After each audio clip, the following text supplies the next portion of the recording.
दोस्तों, ये कहानी है एक बूढ़ी माँ की दर्द भरी कहानी।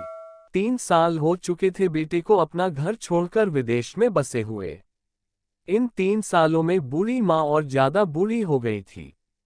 75 वर्ष की उम्र में माँ की याददाश्त काफी कमजोर होती जा रही थी।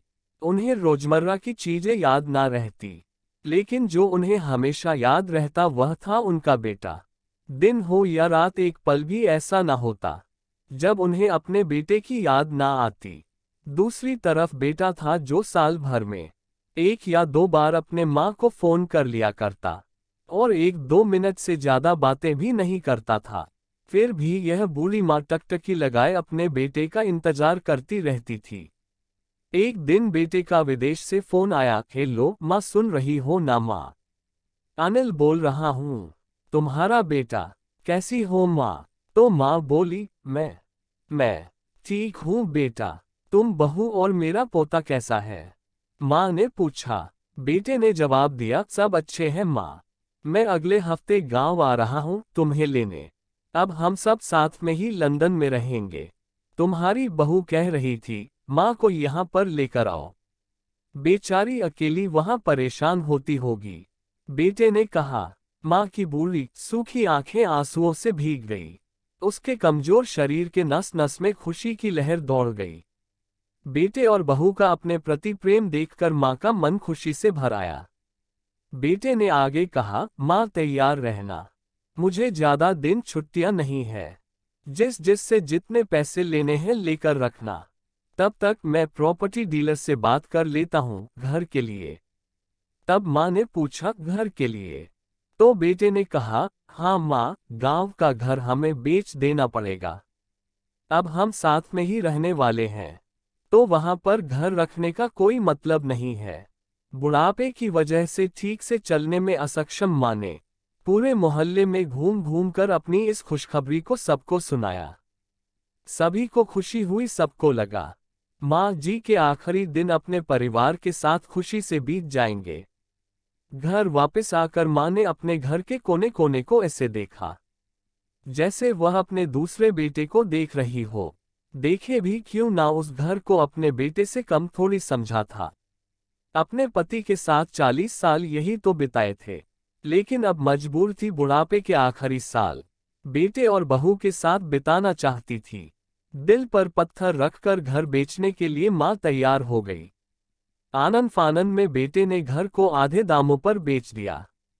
माँ ने ज्यादा नहीं, लेकिन जिन चीजों से दिल लगा था उन चीजों को समेटा और बेटे के साथ टैक्सी में बैठकर एयरपोर्ट के लिए चली गई।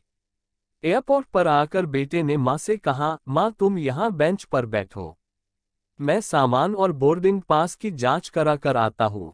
वहाँ वक्त लगता है और खड़ा रहना पड़ता है, तुम्हें तकलीफ होगी। तुम यही आराम करो। मैं यूं गया और यूं आया। माँ बेंच पर बैठ गई और बेटा अंदर चला गया।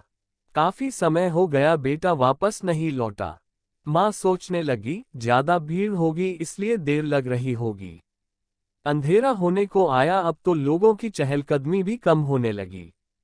माँ को अब चिंता होने लगी। एक कर्मचारी ने आकर पूछा, किससे मिलना है माँ जी आपको? यहाँ पर क्यों बैठी है? डरती हुई आवाज में माँ बोली, मेरा बेटा अंदर सामान की जांच कराने गया है। लंदन जा रहे हैं हम। क्या नाम है माँ जी आपके बेटे का? कर्मचारी ने पूछा। तो माँ ने बताया, अनिल नाम है मेरे बेटे का। कर्मचारी अंदर गया और थोड़ी देर बाद बाहर लौटा। उसने माँ जी से कहा, माँ जी लंदन जाने वाली फ्लाइट तो दोपहर में ही जा चुकी है और आपका बेटा भी उस फ्लाइट में बैठकर लंदन जा चुका है। अब आपके यहाँ बैठने का कोई मतलब नहीं है, आप भी अपने घर चली जाए। तो माँ आश्चर्यचकित होकर बोली, क्या कहा तुमने? मेरा बेटा जा चुका है और मैं घर जाऊं? माँ की आंखों से आंसुओं के सैलाब उठने लगे। जैसे तैसे माँ घर पहुंची, जो अब उसका था ही नहीं, बिक चुका था। वो वही बरामदे में तुलसी के पास सो गई। घर के नए मालिक को उस पर दया आई, तो एक कमरा किराए से उसको दे दिया। पेंशन के पैसों से खाना और किराए का बंदोबस्त हो जाता था। दिन बीतने लगे। कुछ दिनों बाद घर के नए मालिक ने माँ जी से कहा, माँ जी, आप अपने रिश्तेदारों के यहाँ पर जाकर क्यों नहीं रहती है? इस उम्र में आपके लिए वही अच्छा होगा। तो माँ जी ने कहा, अच्छा तो होगा, लेकिन अगर मेरा बेटा वापस आया तो उसका ख्याल कौन रखेगा? मेरा बेटा बहुत भोला है। उसे अपना ख्याल रखना बिल्कुल नहीं आता। मैं कहीं नहीं जाऊंगी। क्या पता कब उसे मेरी जरूरत पड़ जाए।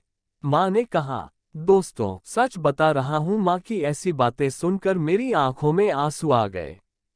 किसी ने सच ही कहा है, पूत कपूत हो सकता है, लेकिन माता कभी कुमाता नहीं होती।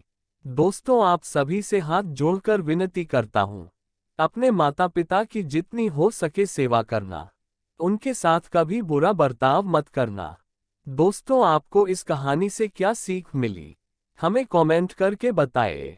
वीडियो को लाइक कीजिए और अपने दोस्तों को शेयर कीजिए। और ऐसी ही कहानियों के लिए हमारे चैनल को सब्सक्राइब कीजिए।